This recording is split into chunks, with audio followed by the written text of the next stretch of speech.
Hai, Assalamualaikum warahmatullahi wabarakatuh dan salam sejahtera.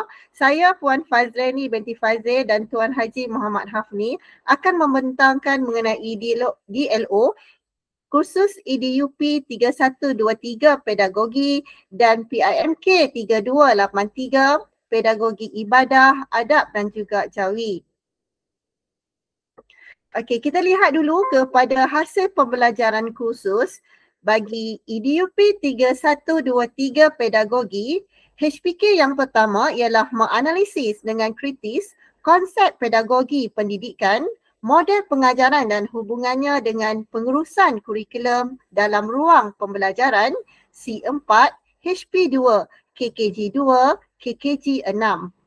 HPK yang kedua ialah mengaplikasikan kemahiran mengajar yang sesuai berasaskan kapasiti pedagogi pembelajaran bermakna dalam pengajaran A2, P3, HP3, HP2, KMK5. HPK ketiga ialah merangka pelan pembelajaran bermakna yang mengaplikasikan konsep-konsep dan model pembelajaran bermakna dengan menggunakan pendekatan strategi, kaedah dan aktiviti yang bersesuaian C6, A4, HP2, HP5, KKG5, KKG10 dan KMK8. Manakala pedagogi PIMK 3283 Pedagogi Ibadah, Adab dan juga Jawi, HPK yang pertama ialah menganalisis strategi pengajaran dan pembelajaran bidang ibadah, adab dan jawi sekolah rendah secara kritis berdasarkan dokumen kurikulum semasa C4, HPP2, KKG5. HPK kedua ialah membina rancangan pengajaran harian yang lengkap dan kreatif serta bahan sumber pengajaran dan pembelajaran dalam bidang ibadah, adab dan jawi sekolah rendah C6, A4, HPP2, HPP8, KKG9 dan KAT10. HPK yang ketiga bagi kursus ini ialah mengorganisasi pengajaran ibadah, adab dan jawi sekolah rendah yang berkesan P4, A4, HPP3, HPP5, KMK5. Seterusnya, jika dilihat kepada template merungkai standard dan perancangan PDP KMR, the big idea ialah strategi pengajaran dan pembelajaran ke arah pembelajaran bermakna. Kami telah melengkapkan sedikit sebanyak di dalam template ini, iaitu pertama sekali template merungkai kursus, iaitu kursus yang pertama, kursus pedagogi,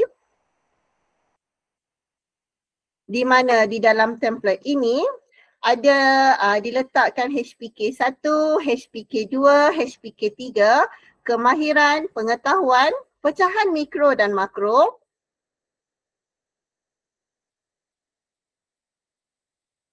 perkembangan pembelajaran, hasrat pembelajaran dan kriteria kejayaan. Dan bagi kursus yang kedua, PIMK 3283, diletakkan HPK 1, HPK 2 dan HPK 3, kemahiran, pengetahuan, pecahan mikro makro.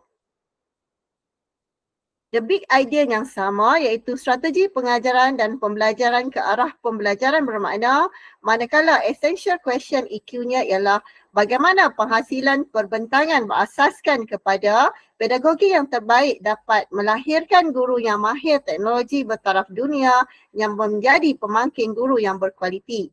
Di dalam template ini juga diletakkan perkembangan pembelajaran, hasrat pembelajaran dan kriteria kejayaan. Dan seterusnya, template yang kedua ialah template merangkai dan merancang interdisiplin KMR. Hasil pembelajaran gabungan dua kursus ini iaitu EDUP 3123 dan PIMK 3283 telah bersepakat untuk menggunakan bagi kursus 1 HPK 2 mengaplikasikan kemahiran mengajar yang sesuai berasaskan kapasiti pedagogi pembelajaran bermakna dalam pengajaran A2, P3, HP3, HP5, KMK5. Bagi kursus yang kedua, PIMK 3283, Pedagogi Ibadah, Adab dan juga Jawi, kami menggunakan HPK yang ketiga iaitu Mengorganisasi Pengajaran Ibadah, Adab dan Jawi Sekolah Rendah yang berkesan P4, A4, HPP3, HPP5 dan KMK yang kelima.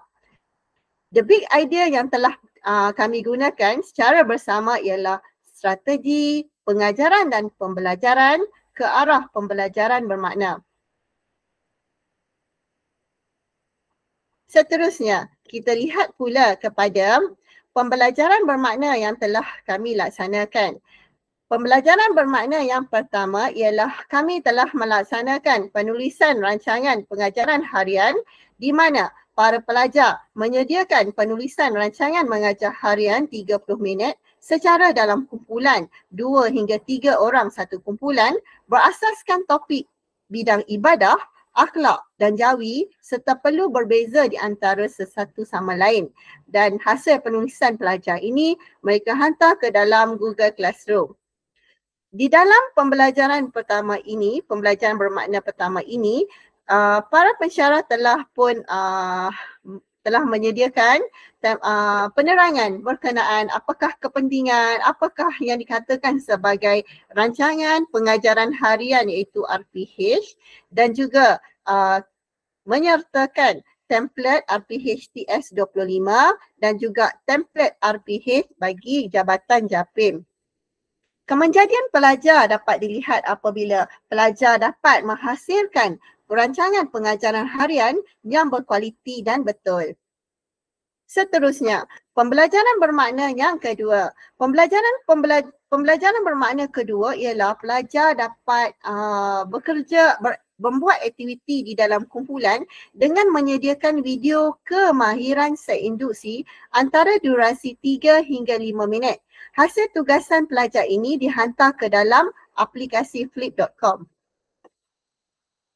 Kemenjadian pelajar dapat dilihat apabila pelajar dapat merekod, mengupload ke dalam YouTube dan menghantar ke dalam aplikasi flip.com.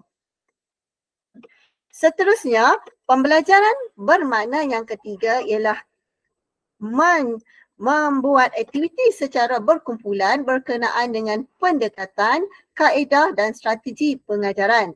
Dan hasil tugasan mereka ini dihantar melalui aplikasi Jamboard dan juga Flip.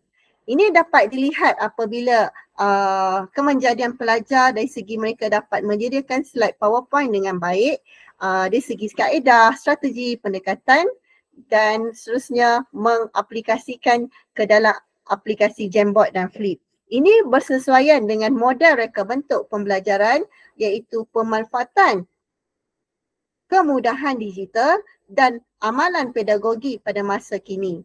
Seterusnya kita lihat pula kepada pembelajaran bermakna yang keempat. Pembelajaran bermakna yang keempat ialah para pelajar perlu membuat amali persembahan pengajaran iaitu secara bersemuka atau secara rakaman di dalam kumpulan dan perlu dibentangkan di dalam kelas amali. Mereka diberikan masa selama 30 minit untuk sesi pengajaran yang dilaksanakan dan kemudian perlu mengaplikasikan kemahiran yang dipelajari dan perlu diupload ke dalam channel YouTube masing-masing. Hasil tugasan ini kemudiannya dihantar ke dalam Google Classroom. Kemenjadian pelajar dapat dilihat apabila adanya hubungan di antara mereka dalam menghasilkan amalan pedagogi yang baik dan memanfaatkan kemudahan digital bagi mengaplikasikan PDP yang berkesan. Pembelajaran yang kelima pula ialah kami telah melaksanakan webinar pengenalan kapasiti pedagogi pembelajaran bermakna iaitu bagi memenuhi model reka bentuk pembelajaran, rakam pembelajaran inter-IPG dan juga akademi YouTuber di peringkat kebangsaan. Sebenarnya webinar ini bukan baru dibuat tapi telah pun berterusan sehingga sekarang dengan kemenjadian pelajar apabila pelajar terlibat secara langsung di belakang tabir dalam pengurusan StreamYard. Okey, baru-baru ini bagi kapasiti pedagogi pembelajaran bermakna telah dilaksanakan pada 7 September pada baru-baru ini dan para pelajar dikehendaki mengikutinya dengan teliti dan seterusnya menghasilkan sebuah refleksi dalam bentuk video pendek berdurasi anggaran 1 minit secara individu dan refleksi itu perlu dihantar menerusi flip.com.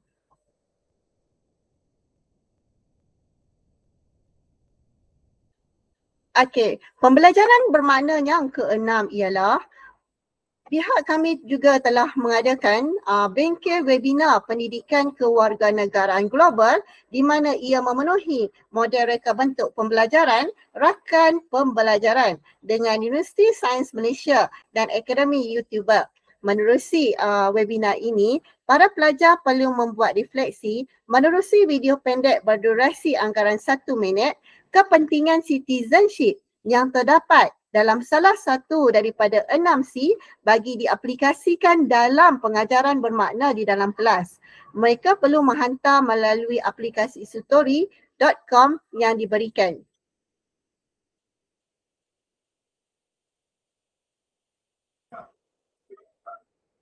Okey, di sini pelajar akan mengupload hasil tugasan mereka sebagai contoh ya. Jadi memang mereka letak di dalam story ini. Story ini lebih kurang macam website seperti Google Site dan sebagainya. Okey, seterusnya bagi pembelajaran bermakna yang ketujuh, kursus pedagogi IDUP 3123 dan kursus PIMK 3283 pedagogi pendidikan Islam, ibadah akhlak dan juga jawi merancang mengadakan lawatan penanda arah ke sekolah ke arah pengajaran dan pembelajaran yang berkualiti bagi memenuhi model reka bentuk pembelajaran iaitu persekitaran pembelajaran. Untuk pengetahuan semua, kita maklum bahawa persekitaran pembelajaran tidak sekadar bahawa persekitaran pembelajaran di dalam kelas, namun boleh juga berlaku secara fizikal, secara digital dan boleh berlaku melalui apabila kita membuat lawatan ke sesebuah tempat bagi meningkatkan pengetahuan dan kemahiran. Jadi untuk pengetahuan semua, kemenjadian pelajar itu dapat dilihat apabila mereka dapat menghasilkan kertas kerja dan insya-Allah hasil kemenjadian mereka ini akan kami letakkan